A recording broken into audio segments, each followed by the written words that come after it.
and overall growth of our state.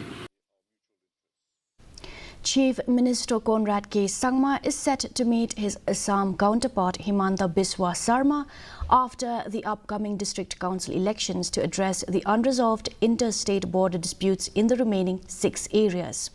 Sangma said that he had an informal conversation with Sarma, who requested him to propose dates for the meeting after the elections. He expressed hope that the post-election discussions would bring progress in resolving the remaining issues, building upon the foundation laid during previous negotiations.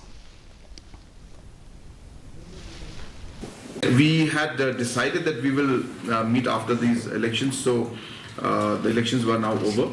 So we are scheduled to actually meet very soon. So yes, good question.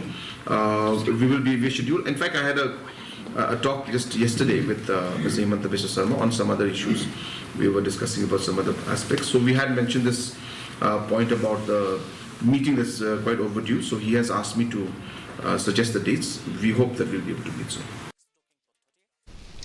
The Meghalaya Power Department is